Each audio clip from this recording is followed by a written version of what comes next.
Meet Maria. It's 10 p.m. on a Tuesday. She puts down her glass of wine, stares at the empty bottle, and thinks, what am I doing with my life? On paper, everything looks perfect. Maria was promoted to sales manager 8 months ago at a SaaS company in San Francisco and has been a top performer every month. But inside, she's tormented by her inner dialogue. This week has been typical for Maria. On Monday, she wakes up at 5 a.m., hits the gym, gets ready, and heads to the office. She has a hybrid schedule, so she goes to the office Monday and Friday and works from home Tuesday through Thursday. Mondays are packed with meetings, starting with an all-hands meeting that begins at 9 a.m. Her team is on top of the leaderboard again. Colleagues congratulate her. Her director gives her a high five. She's feeling great. But that feeling doesn't last long. She opens an email from a client complaining about Toby, one of her reps, accusing him of charging them for something they didn't ask for. Anxiety grips her. She calls Toby, who insists that he did explain this to the client, but they must have forgotten. Her director was CC'd on the email, so moments later, she receives a Slack message. What's going on with Toby's client? Anxiety builds. She explains Toby's side to her director and promises to listen to the meeting recordings. As she sifts through the archives, a voice inside of her whispers, they're going to find out that you're not a top sales manager. You messed up. You did not train Toby well enough. You're a fraud. Your director knows it. This client is pissed and they're going to blame you. It's just a matter of time before they get rid of you. By Tuesday afternoon, the issue remains unresolved. Maria speaks with the irate client, who argues that Toby glossed over the pricing structure too quickly. Maria assures them she'll find a solution, and she hops on a Zoom call with her visibly frustrated director. While the director doesn't explicitly blame Maria for this issue, she feels the weight of the responsibility. At 7:30 p.m., Maria closes her laptop feeling drained. Her inner critic relentlessly badgering her. You can't fix this. You're a terrible manager. They should have never promoted you. Maybe you should just go back to being a regular salesperson. You can't handle the pressure. This self-criticism is taking its toll. She opens up a bottle of wine, and one glass turns to 2, then 3, until she's staring at an empty bottle, wondering, what am I doing with my life? Today, I'm joined by corporate wellness expert and popular keynote and TEDx speaker, Kristel Bauer, to discuss ways in which Maria can work through her negative self-talk. Kristel, host of top-rated podcast Live Greatly, offers unique insights on how to optimize mental well-being and achieve a mindset of happiness and success in the workplace and beyond. I'm excited to hear Kristel's advice on how to help Maria continue to be a top-performing manager without being so hard on herself. My name is Jay Abbasi, and welcome to Unstuck.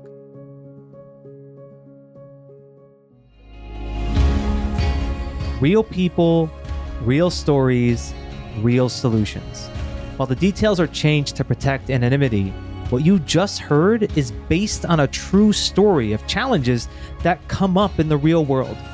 And we discuss how to navigate these environments with practical tips to help you get unstuck and build a more fulfilling, impactful, and balanced life and career.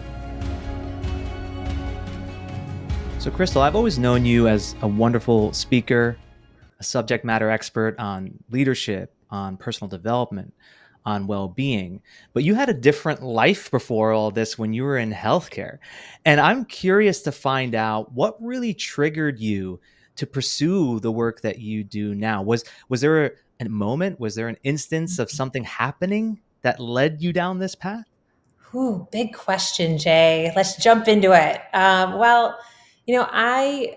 I practiced in different areas of medicine, and I really explored different arenas. I evolved as a person. My life changed. When I started out on that journey of deciding I wanted to be in healthcare and get my master's as a physician assistant, all of that, it was before I was married, before I had kids, before a lot of things shifted in my life. And then as I grew, and I had been working in an integrative psychiatry practice, and I was seeing a lot of people going through different mental health struggles, different health related struggles, stress related struggles. And, at that point, I had a family and two kids, and my mom was going through stage 4 lung cancer. And so that was really hard. And I also was furthering my education to become an integrative medicine fellow. That was something I was really fascinated by, this integrative approach to well-being and all the components that go into happiness and well-being and feeling fulfilled in our lives. Because I was seeing so many people who didn't have that. And I was like, well, what is this really all about? Right. So during that time, I felt like the one-on-one clinical care had become draining. It had become draining of my energy, and I'm trying to think how best to phrase it. Like, I don't want to say I cared too much, but I was someone who, you hear these stories and you you feel for these people who are going through these things. And so after a while of hearing a lot of these heavy stories, and it was then hard to show up how I really wanted to show up for my family, in my personal life, for myself, for my family who, my mom who's going through this treatment and all of it. So I realized when I was teaching, I'd been doing a little teaching for the master's program, that it felt really different for me, that I felt invigorated when I got done, that I really liked talking to groups and inspiring people without, I guess, having that attachment, right? Of like, I guess, getting into the weeds, I guess, I don't know if that's the way to say it, but like finding out, like feeling attached to the outcome of all of these stories and all of these situations, it created healthier boundaries for me. And so throughout my fellowship, I was talking with friends, coming up with ideas. A lot of these were physicians who were thinking about starting concierge practices. And like, we just were brainstorming like new ideas. We were in Tucson, Arizona, and just it felt like, gosh, we were inspired. We had all these possibilities. And that's when I started to think about Live Greatly and getting into the speaking and media space and, a podcast and all of it. And that's really where the idea was born. And I did a lot of soul searching on it, and it felt right. And I took the leap. And I shifted from being a clinician in healthcare to getting into the speaking and media space. Yeah. And there's been a lot of, you've had some wonderful opportunities to share your message in meaningful ways. And I watched your TED Talk. You have a phenomenal TED Talk. Oh, thank And you. you open it with a statement around work-life balance. You say something along the lines of believing that work-life balance would lead to happiness is just flat out wrong. And I'm not going to ask you to tell your whole TED Talk here, but Yeah. maybe summarize some of that, because I'm very curious to get your thoughts on why the idea of work-life balance is actually the wrong approach. Yeah. I started it out. I said something like, what if I told you you shouldn't be striving for work-life balance, right? We think that having this, I guess, perfect balance in our work and in our life is going to lead to happiness and fulfillment. And that's something that I was going after. Like when I was in healthcare and I chose the PA route over the becoming an MD, part of that was like, I wanted more balance. Everyone's like, well, you're going to have better work-life balance if you go this route versus that route, right? And I think that's something that we've been told, like, that's going to make you happy. And what I found was that it's not about necessarily the time that we're spending at work or at home. It's the quality of the moments. It's, are they fulfilling us? Are they high quality moments? And are they in alignment with things that really matter to us? Are we making the things that are top priority a priority in our lives? Is that how we're showing up and representing how we're spending our time? So I shift it more about an inner balance. Like, it's not this outer balance of like, I'm going to spend 8 hours at work, and then I'm going to be, with my kids for 3 hours, and then I'm going to have an hour of self-care. I'll do, you check all these boxes. Like, that just Right. is not life. It's not real life. And especially with, hybrid work and remote work, there's a lot more to it. So I'm much more a fan of a work-life integration approach. Like, you got to sprinkle in the fun and the family and all the things that light you up throughout your whole day, not just like, okay, on the weekends, I have that time. It's really like, how are you living your life, living a more intentional life, and how you're showing up in your career, in your relationships, and for yourself. So something I'm really passionate about, because I, for a while, was looking for that work-life balance. And I thought, oh, well, like when I was working in healthcare, integrated psychiatry, I adjusted my hours, oh, I want to make sure I have this amount of time with the kids and this amount of time for whatever. But it wasn't right for me. And it was more about what I was doing and the quality of those moments and how I was showing up. So when I made these shifts, I probably actually spend more time on my business now, but I'm Yeah. so much happier, So it's interesting, how the dynamic has shifted. And I'm writing a book about that, or I've written a book about that called Work Life Tango: Finding Happiness, Harmony, Peak Performance Wherever You Work, which goes along with this whole thing of like, it's not about work life balance. It's about really finding your own unique version of work life harmony in whatever Yeah. you do. Yeah. It's not so much about what you're doing, it's how you're doing it. Yeah. Yeah. Right. And I think Maria's story, there's a lot of examples of that, how she's going about her day to day, how she's reacting to what other people say. And we'll get into that in a little bit here. I get fascinated at this concept of work-life balance because I am in a complete agreement. No one leaves life to go to work. No Yeah. one leaves work to go to life. It's all life. And Yes. just before we were recording, you and I were talking about some of the things you're doing, your daughter's tennis ambitions, and you were traveling. So, how do you manage at least that portion of prioritizing? And what is your process? Because you have so much going on, you're doing so much, and you're producing at such a high level. But I always see you happy. I always see you smiling. Oh, So, that's what's working for you? I have great support. So I think that is huge. And, I'm very grateful for, my husband, who is just supportive in all that I do and allows me to be able to have this flexibility. I used to be in that entrepreneurship role. And so that works with our family dynamic. So I think that I've been very blessed with that. For me, I have the privilege now, since I work for myself, of knowing my schedule and my non-negotiables, in the sense of like things I'm just not going to miss, right? Mm, When it comes to family, and family for me, top priority. So it's all those things, like that's the stuff that I definitely want to be there for. And then mm, when I have different things that are work related, business related, I know those things are happening, and I arrange my day to be able to accommodate. So I tend to just go with the flow of the schedule shifts in my family dynamic. When my kids have their stuff going on, that's my work time. That's when I am like dialed in. And then I try and have myself available when they're home. But it yeah. doesn't always work out that way. When I was writing my book and I had deadlines, and or if I have a keynote where I have to fine tune some things right before, like that's just part of it. But I'm also very vocal about that. Like, all right, I've got this coming up. I've got that coming up. I've got to work on it for however long. And then we can do, whatever it is that we want to do. So I'm Mm. more fluid with it, Jay. I think it's working with the chapters in my life, and it's shifted and it's adjusted, and I have to kind of adapt and flow as my life changes. Yeah. There's a too often a rigidity that people attempt to approach their life with and how they manage their time.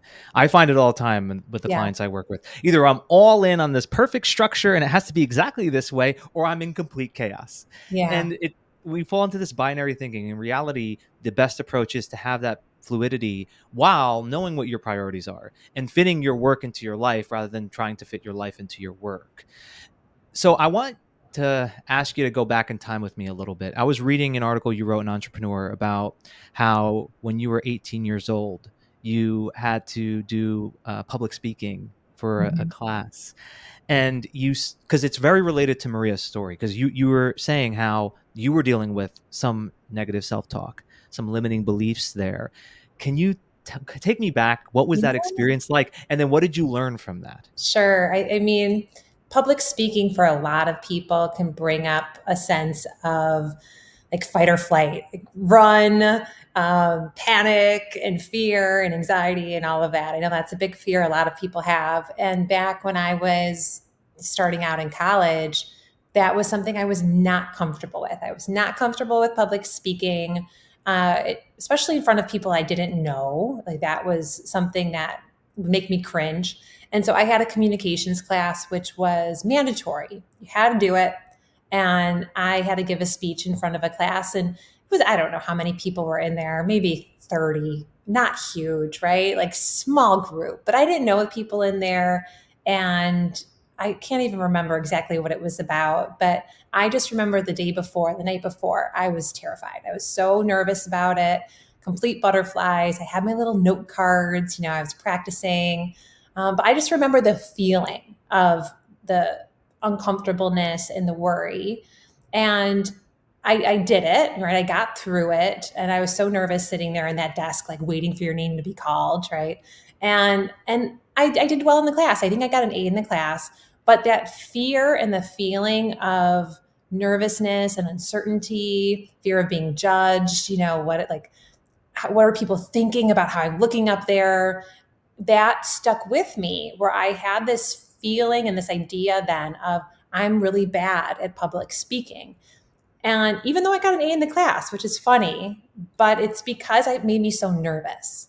So I think sometimes when we're in these uncomfortable situations in our careers, in our personal lives, whatever it is, if we have a feeling that makes us uneasy, we can then associate it with like something's wrong, right? When a lot of times it just can mean you're growing. Like this is an area where there's room for growth and this is what that feels like. So that really for me was when I understood that, like, oh, just because I'm uncomfortable, it doesn't mean I'm bad at it.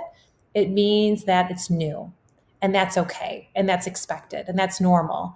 And so when I decided I wanted to get into the speaking space, I reflected on that, and I had been doing some teaching, and I loved teaching, but I was worried about it the first time I stood up in front of a classroom. Those old fears came up. But as soon as I got up there and I was talking about something I was passionate about, the feelings shifted. I walked away feeling confident, and that changed my perception about how I was at public speaking. So I think big picture here is understand when you're doing new things, you're going to feel uncomfortable. That's expected. And when you understand that and you lean into it, and you can still choose actions to support more empowering beliefs, over time that perception can shift. Yeah. Well, you talk a lot about this in the content I've seen, growth mindset, when you were Yeah. saying rather than seeing this as I'm messing up, something's wrong, this is me growing. So in Maria's case, she has instances where something happens where she immediately falls into, oh, they're going to find out, I'm no good, I should have never received this promotion. While of course what we're seeing at the contrast of that is to have the growth mindset, but I'd like for you to tell me a little bit about what is that mindset that we fall into, that trap, if you will, when we're falling into negative self-talk. If we were to diagnose the problem a bit of what you see in Maria, that I'm sure you've seen in others, and maybe you've had some of that experience yourself, what's happening there when we fall into that trap?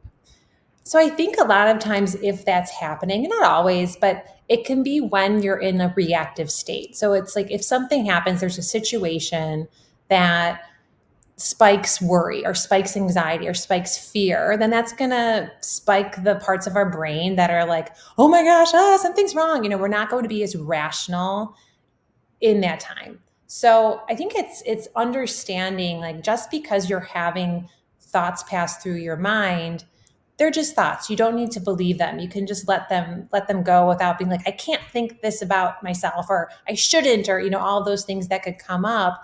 It's recognizing like I don't have to believe that. And I can put my focus and attention on something else.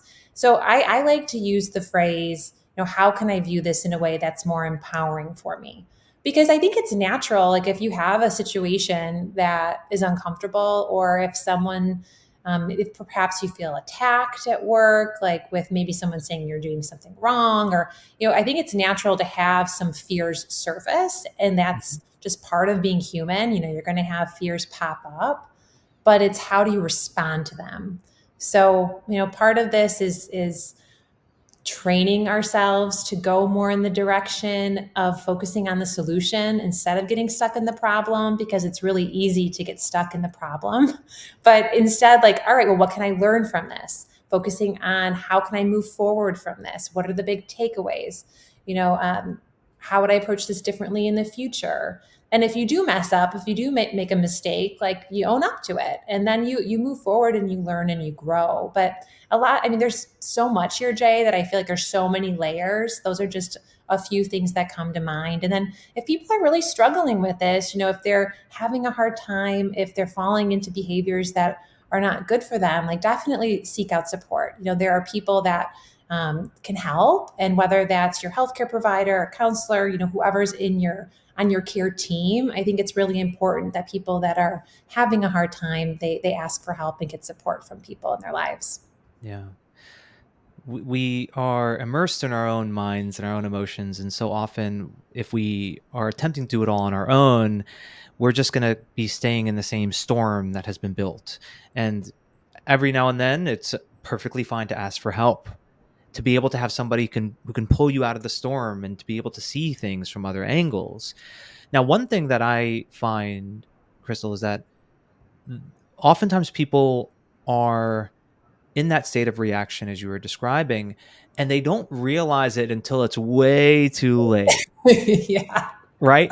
I use this analogy sometimes. It's like I tell people, you're walking into a lake, right? And you're walking and you're walking and you're walking, and all of a sudden you get to where the water is well above your head, and now you're drowning. You can't swim. What we want to do is be able to recognize it earlier. When you're Yeah. maybe at first, it's your neck deep, and then it comes down to belly button deep, and then it's knee or ankle. So talk to me a little bit about how people can cultivate more of that awareness. How can, for example, like Maria, how can she be more aware and be able to recognize when she's falling into that pattern? So I think we're all going to have different, our body's going to give us different feedback, right? As far as what we're experiencing, what your stress response looks like. But if you're feeling like heightened or reactive or tight or tense, you're clenching your muscles, maybe you're breathing more shallow, like a little bit more shallowly, a little faster, all of those things, your body's telling you like something is getting your fight or flight response, your sympathetic nervous system's turned on right now. You're heightened, you're reactive, right?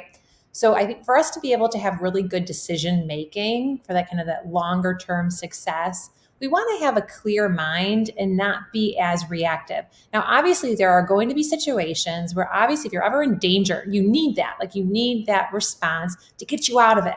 So this is more about those situations where it's like an irritation, or, you're feeling frustrated about something. That's when it's recognizing like, okay, I'm starting to tense up. I'm starting to feel frustrated or worried or anxious, whatever feeling, emotion is coming up. And then this is hard to do, Jay, but it's being able to sit with emotions.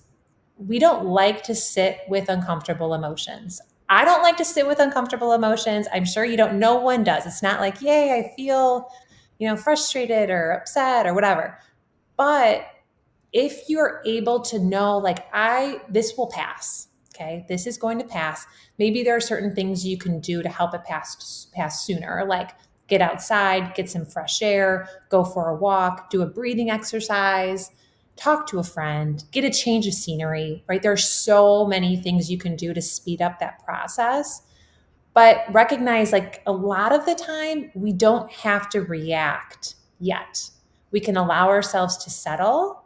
We're going to think more clearly. And you're going to thank yourself later if you allow yourself to calm down. And I like to say, like, what is a response my future self would be proud of? And like, that's something I'll tell myself if I'm like angry about something that happened. Like, before you send that text message, okay, let's think about this for a second. Are you going to regret this later? Let's take a moment and do something that I know I will be proud of down the road, right? What a great question. What will be the response that my future self will be proud of?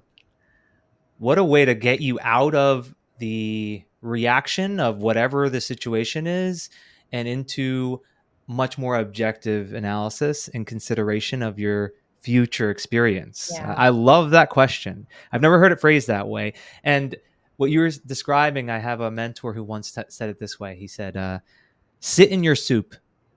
That's what he said. Like when you're feeling the emotions and they're disruptive, just sit in your soup. Just sit in there and just feel it. It's uncomfortable. It's not fun. You're not going to enjoy it. And the other thing about that too, Kristel, is don't do it so that you can get rid of the feeling.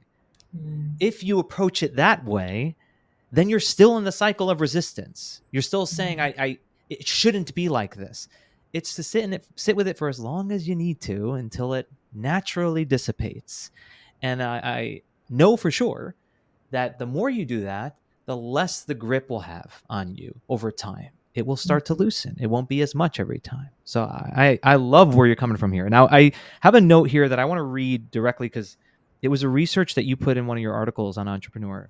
It was a fascinating bit of data. It was 1 in 5. This was according to Indeed's Working on Wellbeing. It was a recent report in 2022. It says 1 in 5 senior managers or human resources leaders say they always or very frequently feel like a fraud. Wow. That I mean, imposter syndrome, right? yeah. Yeah. And talk to me about that. I mean, what are some of the things that you find are the reasons we fall into that? And how do you work through it? Or how do you recommend people work through imposter syndrome, feeling like a fraud? So I think sometimes too, people that are high achievers, and I'm thinking about this because I've been watching the Olympics, and I'm thinking about these athletes who you see them and you're like, they are so accomplished, right? And listening to some interviews, I have one in mind, one specifically in mind, just talking about how they felt like it's never enough. Like they felt like they're never doing enough. You know, they have to achieve more. They have to achieve more. And that's something that I've talked with a lot of people on my podcast and throughout the work that I do. And that seems to be a trend that some people go through. Even the most accomplished people, if you were to read about them, you would be like, wow, they've done it all. Or the people that I would see sometimes when I was practicing in healthcare, like from the outside looking in, I'd be like, wow, they're so accomplished. Like they seem like they're so happy because they have all these things. But then there's all these insecurities underneath that, right? So I think it's something that everyone's on their own journey with, depending what your personal goals are. And it really comes down to having a solid, empowering relationship with yourself. And that evolves and that changes, as you go through your journey in life. But I think, we don't always spend enough time nurturing that relationship with ourselves. And I think that's something that everyone can benefit from, is to just feel more at peace, at ease with where we are now while you're working towards whatever goals it is you're trying to achieve. Like enjoying the moment, enjoying who you are and how you're showing up, instead of just like the next thing and the next thing and the next thing. Yeah. Nurture that relationship with yourself. It is relationship, isn't it? I mean, everything is relationship. You're relating to your thoughts, you're relating to your emotions, you're relating to your work situation, you're relating to your own beliefs. And I think that the problem too often is when people are fully fused and identified with it, and then they're just caught in it. You said Yeah. it earlier about attachment, and it's something I often talk about too, is that we're fully attached to it. So what are the ways in which you would advise anyone, Maria included, but anybody listening as well, how do they nurture that relationship? How do you nurture the relationship with yourself? I think you have to honor the things that are really important to you. So if you're not including those things in your life, the things that really matter to you, you're not making them a priority, that can kind of dim your flame a little bit, right? Like you have to make the things that make you who you are and the things that light you up, those have to be a part of your life. So sometimes what can happen over time, people get busy with work, if there's a lot on your plate, then before you know it, like you're not including the things that really make you excited or happy, or you stop maybe stop exercising, you stop spending time with, the people in your life that are really important to you. And over time, like those little shifts, they really can add up, and they can make people feel more stifled and unhappy, and stress becomes more of an issue. So it's the little things, Jay, but I feel like you have to really figure out what matters to you. Now, what gets you Yeah. excited? What do you love? And then you have to, like, give yourself permission to do those things and include those things in your life. Add more of that Right. into your work. Make your work more fun. It's like the little details. All those little things can make a really big difference. There's just there's an aspect of clarity there, right? Knowing those things. It's unfortunate that so many people, when asked that, they don't know. I don't really know what gives me that sense of happiness, right? But the good Mhm. news is, if you just pause for a moment and you go into the experiences of your life, you can identify when were the times when life was phenomenal. When were the times where I had great life experiences? I think it was one of Oprah's books. Oprah Winfrey says 5-star experiences. Go Oh, I like into that. your history. Yeah, what were my 5-star experiences? And if you just take some time to think about it, it'll come to you fairly quickly. It's just we don't even take the time to ask, to Yeah. inquire. And the big thing too, Jay, is relationships, right? So if someone's like, I'm not really sure, one area that research has shown over and over again, as far as increasing, supporting optimal happiness, optimal relationships. So, if you can just invest in high quality relationships, whether that, all these different areas of your life, I think that is a really great way to add more of that, like, meaning and purpose and fun in your life. And if someone's like, well, I don't know where to start, maybe it's joining a new club, or doing something in your community, or finding a common purpose or cause that you believe in to meet some like-minded people. Like, it doesn't just have to be in one arena. But I think Mm, putting yourself out there a bit more to build relationships can have a really big return on happiness. yeah, and that goes for everyone, not just the people who are saying they're extroverts. If you're an introvert, you're like, oh, that's not me. No, that 100%. right, that goes for you too. It might just be a different approach. You may have a different style, but we are social beings and we need to tap into our nature. And our nature is to connect. Yeah. And when we feel connected, we have a more fulfilling and happy life than if we feel disconnected. So Yep. let me present it this way, because Maria is clearly struggling in this story. Her negative self talk is pretty strong. She has the imposter syndrome. So let's say I told you that Maria was listening right now and you had a chance to speak with her directly. Knowing what you know of what she's gone through, what would you tell her? What would you say to her? Gosh, I mean, that's a tough question, Jay. I think it really comes down to finding outlets that can help you show up in a way that you feel good about. And it doesn't have to be like starting with big things. Like, I think sometimes people can get overwhelmed when they think about, like, oh, I need to make all these changes.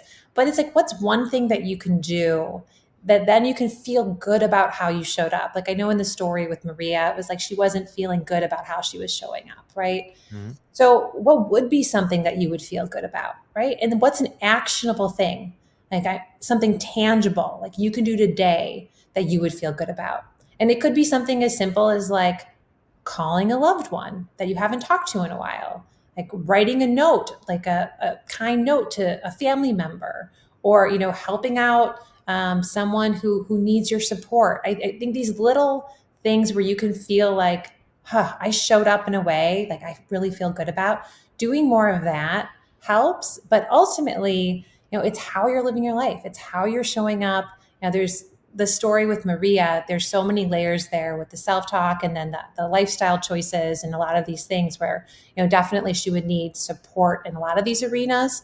But I think it's starting with trying to have healthier, more uplifting, empowering outlets in her life. So whatever that looks like for her, but starting with something actionable that she could do today to help build that confidence and build Yeah. that momentum. It starts small. Start small. It doesn't need to be big at first. It could be one thing after another after another, and it's going away from I'm in a constant state of reaction to I'm being proactive and intentional. It's a word I use all the time with people, being intentional. It doesn't mean being perfect. It doesn't mean everything has to line up exactly the way you want. It doesn't mean attachment to an outcome. But I'm going to be intentional about how I'm going to live my life today. Yes, yes. Yeah. And And I think the choices too, it's like, with the alcohol and like all that in her story, yeah. with that kind of thing too, lifestyle pieces, like really getting help and support if you're struggling with those in those arenas, and asking for help, with talking to your healthcare provider, what are options? And I think really just getting a team to help you, a community to help you, and show up as your best self, for Yeah. whatever those areas are that people need support. And I'm glad you brought up the aspect of the story with where she's drinking and during the week, and there's no judgment against drinking. People are drinking. That's their choice. But the problem is she's using it as a means to cope with her own self-talk and her own disruptive emotions. So, uh, what is your approach there, and how you would advise people to, when they have, she may not be an alcoholic, but she's using it as a coping mechanism, right? So talk to me a little bit about that, right? What are some of the things that you advise people on? And hey, I don't want to use this as my crutch anymore. Instead, Mhm. I do what? Right. Yeah. I mean, in that arena, I would always refer out. Like that would be like, you need to talk to a counselor specific to that, talk to your Yeah. healthcare provider specific to that, to figure out what support you need. So I would always encourage someone to get specific support. But in general, if I'm talking about coping mechanisms, we need to be honest with ourselves, and we need to do it in a way that is compassionate. So it's not about beating ourselves up. Okay. It's really just being real and being honest. And I like to talk about something I call like the no excuse rule, where we can sometimes advocate to keep ourselves stuck in situations that don't serve us by listing off like all of the reasons why it's so hard to change, or all of the reasons why we're doing what we're doing. And that's going to keep you stuck in the problem. So I'm very much about like, take all of that energy that you're using to put into fighting for that problem and like why it's so hard to change. Let's take Hmm. all of that energy and let's put it into potential solutions. Like, what are some options here? What are some things you could do to help yourself have more healthy coping mechanisms? Like maybe it's, I'm going to join a social league, maybe some sort of a sport. I'm big into racket sports, so maybe you want to join, a tennis club, or something you can do in the evenings, or a fitness class, or a yoga class, or something where you could then be around people who also want to improve their health, who also want to feel good, and you could use that as your outlet. So when we're talking about habits, research has shown that if you're trying to break free of a habit, of a bad habit, let's say, it's actually easier and more effective if you replace it, if you are then including something that's good for you. So if there's something in your life, a behavior, whatever it is, if you can think about what's something good for me, something I would like to do, and then you can insert it. Like when I wanted to stop looking at my phone first thing in the morning, I was like, all right, instead of doing that, I'm going to go into a spot that I really enjoy. I'm going to take time to meditate. I'm going to do some yoga poses because I like that. Like I like how I feel. I look forward to that. And that's helped because now I'm like, oh, I'm going to go do that. I look forward to it. So I think people need to find what works for them. But again, that replacing can be helpful for a lot of people. Yeah. Yeah. I once heard it termed this way, Crystal's, to break a habit, you need to make a habit. Yeah. Yeah. And, Like, and so a substitute that will be avoiding you falling down a pattern that doesn't serve you. It's an unhealthy pattern. So, Chris, I want to just make sure I'm saying this. Thank you for taking time out of your day today to share your insights. This has been a wonderful conversation. And I know that you have a book coming out. It's Work Life Tango: Finding Happiness, Harmony, and Peak Performance Wherever You Work. So much of what I know you covered here, you expand on in your book. And I've had the honor of just observing your content, seeing you grow. You have a fantastic podcast as well. So anyone who wants to learn more about Kristel, please go get that book. Find her on Instagram, find her on LinkedIn. Those are the two platforms I see you the most on. And is there anything else that you wanted to share? Anything else that you wanted to say? Oh, Jay, you're awesome. And I love your content too. You're always so fun to talk to, and you just share such inspiring things that are helping a lot of people. So thank you for all that you do. Oh, you're so kind. I appreciate you, Kristel. Thank you so much. Thanks, Jay. I highly recommend you check out Kristel Bauer's TEDx talk. It's called Redefining Work-Life Balance in a COVID-19 World. She expands on so much of what we discussed here. I know you'll get a lot of value from it. I'm going to take what we discussed here. I'm going to do my best to summarize them into 3 actionable takeaways and 3 insights. We'll start with the insights, then we'll get to the actionable takeaways. The first insight: you shouldn't strive for work-life balance. It won't make you happy. If you're attempting to just check all the boxes, then your approach in itself is not a very effective one. Instead, consider how to improve the quality of your time. To be able to integrate work and life where you are proactively including those outlets, those instances where you can do something positive for others, ways in which you can integrate the things that matter to you most into your day. That's the approach, rather than trying to separate these two things out and not really considering the quality of the time that you're spending. Second insight: discomfort means growth. When you're experiencing discomfort, it's something new, and she encourages leaning into that. Not see it as something wrong or bad, but rather as, here is what it's like for me to grow. This is the experience of growing. So get familiar with that experience. Get familiar with what your physical sensations are when you're experiencing that discomfort. Learn to sit with it, as unpleasurable as it may be. It's the way in which you work through it. And you can use ways to speed up that process by going out for a walk in nature or connecting with friends. The third insight: even the most accomplished people feel like imposters at times. You're not alone in that. And I find that really understanding that really helps to normalize that experience. It's a human experience. So don't feel like you're the only one having it. Actionable takeaways. The first one: when triggered, ask yourself questions. Ask yourself powerful questions. I'm going to read what I have here in my notes because they were so excellent the way she put them. How can I view this in a way that is more empowering for me? What is a response my future self will be proud of?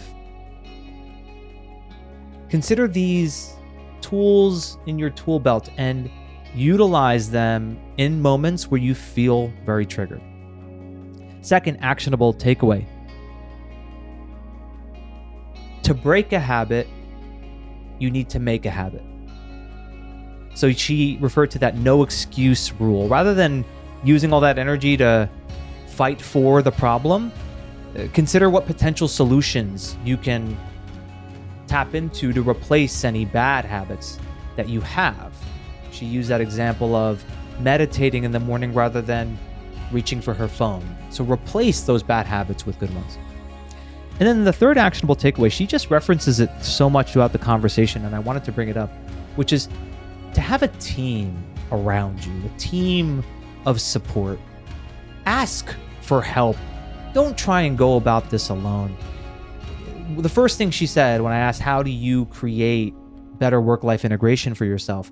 She said she has the support of people around her, her family, her loved ones. So leverage the people around you. And if you need to make new connections and establish new relationships, do so as a means to be able to build that team that supports your overall well-being. So Friday, we're gonna have another one of these quick hit episodes where I'm gonna be going into some of the studies around imposter syndrome. One thing that's fascinating is that 70% of people say that they have had this experience in their life, one way or another, feeling like an imposter, and it's more prevalent in high achievers and people in leadership positions. So I'm going to go through some specific research on 2 different ways in which you can work through imposter syndrome. One of them was from a study published in 2016 in Frontiers in Psychology, and the other is a specific practice technique that really focuses in on how to loosen up that grip of perfectionism, which is such a common trait in imposter syndrome. So until next time, thank you for listening.